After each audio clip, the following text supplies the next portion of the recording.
right, so here in Job chapter 9, we have Job answering Bildad and his accusations against him. Again, remember that the friends have this theory that all suffering is caused by your own personal sin. It's a punishment from God for sin. And Job is suffering greatly, therefore he must be being punished severely by God for some terrible sin. And Job is in the process of answering Bildad, and Job is wrestling with why it is that he's suffering, because it seems to me that Job most likely had the same idea before all this happened that his friends did. Job is trying to figure out why he is suffering because it doesn't make sense. And so if Job already had the idea that, suffering comes on the righteous and the wicked alike, then I think the confusion part of it would have been lessened from what we see in Job. But when we look at him in his suffering, it's not just the physical pain that he's going over or the grief of the loss that he has, but the confusion of where he stands with God. And that's what he really hones in on in chapter 9 and 10 is all of chapter 9 is basically, how can I even speak to God? How could I argue for myself before God? And we're in a section now where Job desires that one could come and argue in his place. And then in chapter 10, we're going to see Job basically take it upon himself to try to make his case to God and make a really more than make his case to God, to throw himself on the mercy of God and plead on his own behalf.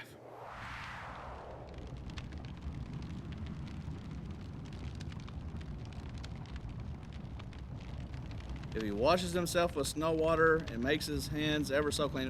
Of course, he's more speaking spiritually here than actually physically making himself clean. But if he were to be clean and yet he would go before God and God would plunge him into the ditch, that's what Job is thinking at the moment, because that's what it seems has happened to him through all this suffering, even though Job was righteous. And remember, Job is suffering because he is righteous.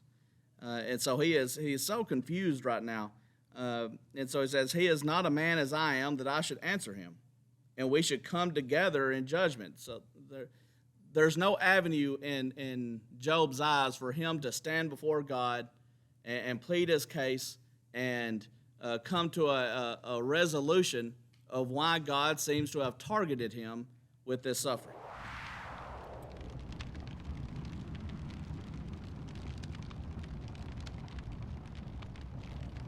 Neither is there any daysman betwixt us. Daysman. In different translations that might be in here, it's probably translated differently. What's that? An arbitrator. Does anybody have umpire? I think that's what the American Standard Version says. Mediator. All right. Those are the three words I have written down in my margin right here. Mediator, umpire, arbiter. And that's the idea. He wants somebody who can take his case before God, because he can't do it himself, because he is man and in suffering and wouldn't know what to say. Now, what does that remind you of? We have one, don't we? Jesus is said to be our mediator. There's one mediator between God and man, the man Christ Jesus. In 1 John 2, he is our advocate, our lawyer, who can plead our case before God. And he is perfectly suited to do so, because he not only knows the frailty and the difficulty of manhood, of being a human, but also the perfect will of God and the nature of God. He is a complete partaker of both. And so he can hold the hand of God and man at the same time. He can mediate on our behalf. That's what Job wants. And as we're going to see through the study of this book, there are so many things that at this time Job wanted that are going to be fulfilled in Christ. And so there's all these statements, and this is really our first one that we've come across, where he's wanting somebody to stand before God on his behalf. And in Jesus, we have that. In the greatest suffering, we have that through Christ. Let him take his rod away from me. Let not his fear terrify me. Then I would speak and not fear him. But it is not so with me. Job could have prayed to God at any time, and he did. And so this is not just his ability to speak to God in prayer and request that this suffering be taken away. That's not the type of speaking with God that Job is after. He wants more of a conversation.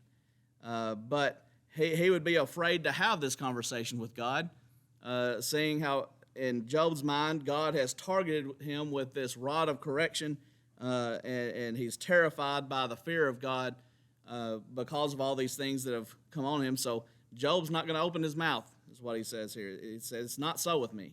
I don't have this opportunity to stand before God and reason back and forth with him. But in chapter 10, he's going to tell his friends what he would say if he had the opportunity.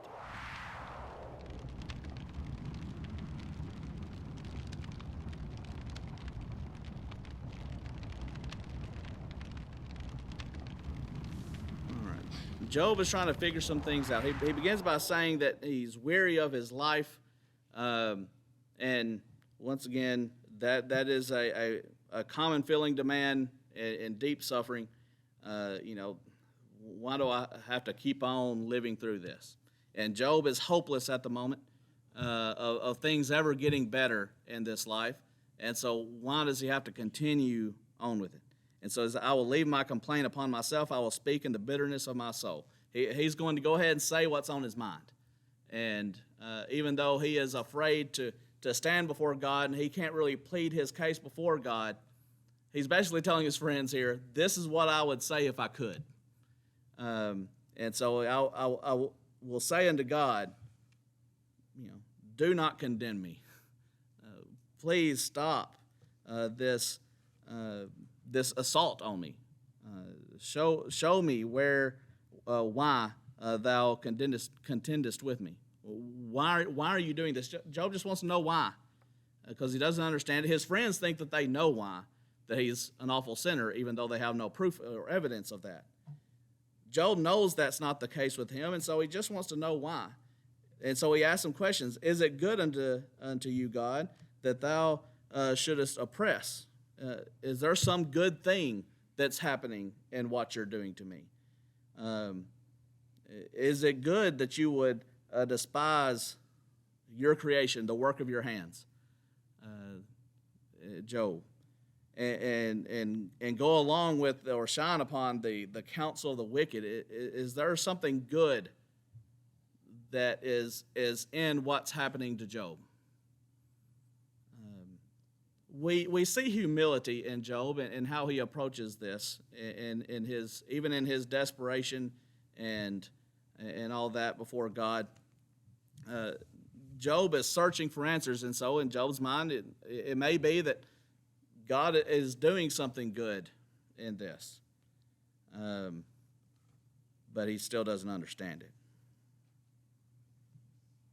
By the way, in this chapter, and really all the goings back and forth between the friends and Job, one thing we always have to be careful of is reading into their words our own attitudes about things.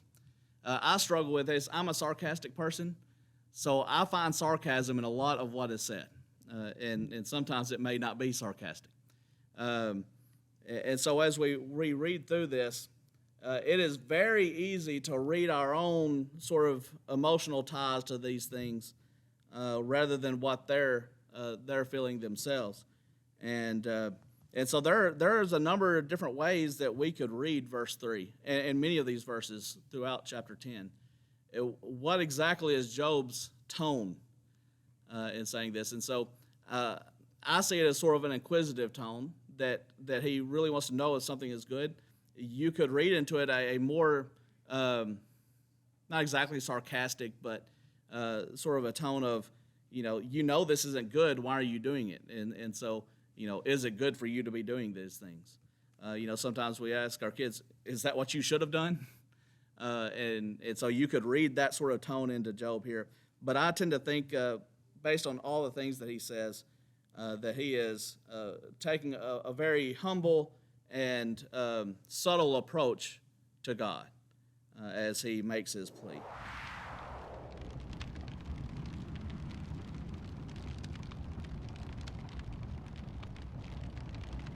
Sort of the picture that's being painted for us here in these verses is an interrogator and we have people in our military who specialize in getting information from people. And so in verse 6, that thou inquirest after mine iniquity and searchest after my sin. He's asking God, is it the case? He knows this is not the case, but, has thou eyes of flesh to where you have to do this to someone in order to get information from them? In order to find out what Job's sin is, you have to search after it so hard. And in the process of all this suffering, it's supposed to come to light what Job's sin is. And so he says, do you have eyes of flesh, or you see as man sees? Are your days as the days of man, thy years as man's days? Do you have to approach these situations like man has to approach them if he wants to find something out? Well, of course, that's not the case. He says in verse 7, you know that I'm not wicked. He knows that God does not see as man sees. I don't know what's in your heart other than what you display in your actions and in your words. But right now, I have no idea what any person in this room is thinking. If I looked at Karen enough, I could probably tell what she was thinking because I can read her facial expressions so well. But the rest of you, I don't know what you're thinking.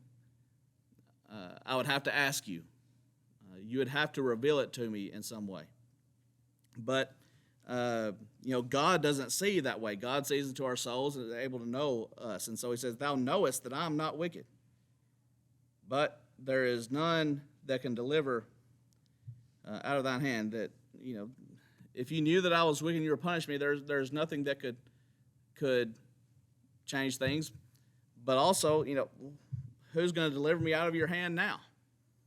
No one can go and stop God from punishing Job. Now, understand, we know that God is not punishing Job, but from Job's perspective, who's going to save him from God if God has turned against him?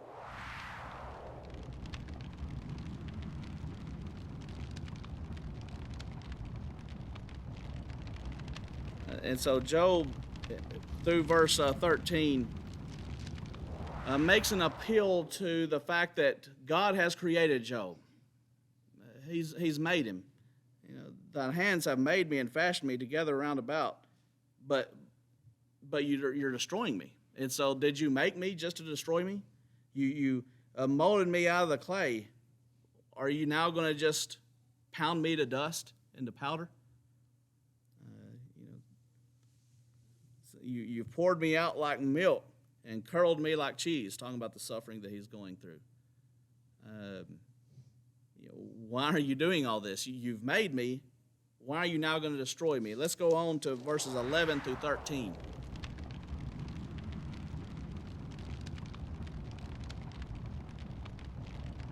You've put me together. You clothed me with skin and flesh, fenced me in with bones and sinews.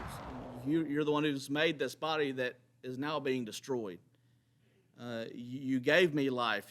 And, Job has experienced through his life the favor of God, the grace of God, that God has blessed him in so many ways. In fact, that's how the book began, if you remember, the great wealth of Job and how Satan came before God and said, you have fenced Job in. You put a hedge around Job that I can't get to him because you've blessed him so much.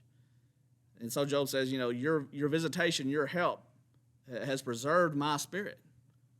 Where has that help gone? And so he says, these things thou hast hid in your heart.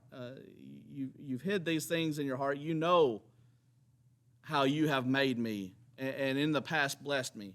Why then now will you destroy me? And so in this plea to God, when he's trying to get God to stop this assault on him, he said, you've made me. I'm yours. You've blessed me in the past. There's no reason to continue trying to destroy me.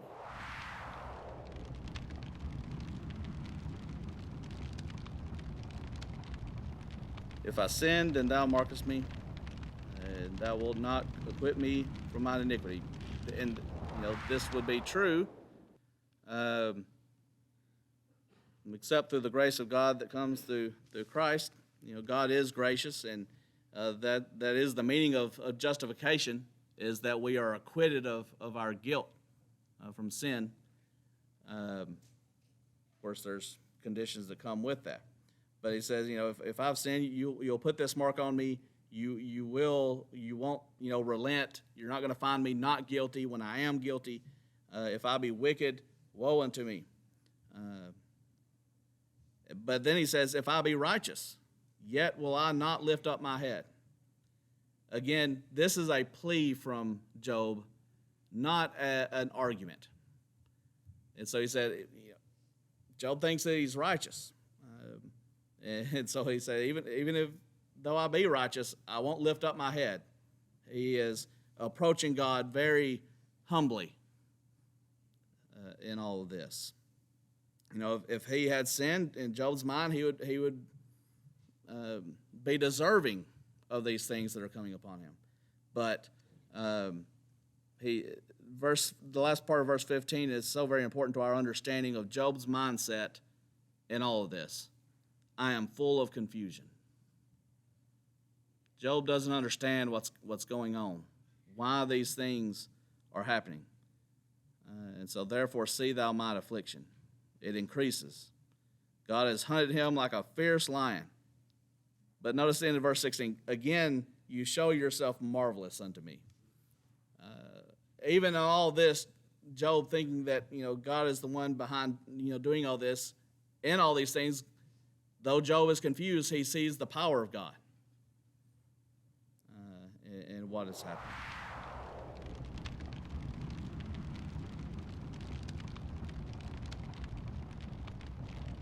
So he renews the witnesses against him. This is a unrelenting attack on Job, and so he renews the witnesses against Job.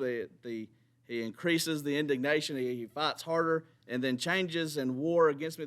What he's basically saying is, you're bringing in fresh troops against me, and so this is an unrelenting attack that doesn't let up and gets harder and harder on Job. And so Job says, why did you even allow me to be born? Why wasn't it the case that I was simply miscarried and never saw this world? Oh, that I had given up the ghost and no eye had seen me. In Job's mind, that's a better alternative than going through all this suffering. I should have been as though I had not been. I should have been carried from the womb to the grave, having never seen this world.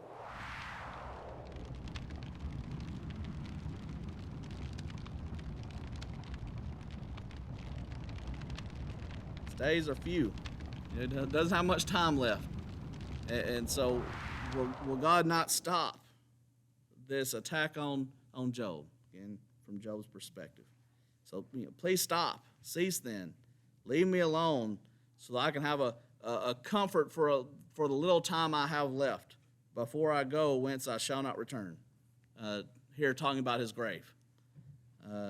It's not talking about where his soul is going to go eternally, but where his body is going to go. I will go where I shall not return, even to the land of darkness, the shadow of death. The land of darkness is darkness itself, shadow of death without any other order, and where the light is as darkness. Why won't you just let me alone for a little while, and then I can die in peace? Job is very confused about what's happening to him. And this would be his plea to God. If he could stand before God and plead his case, He's going to throw himself on the mercy of God and just beg him to stop. But things are going to get worse, because next week we're going to look at what Zophar has to say, the third friend.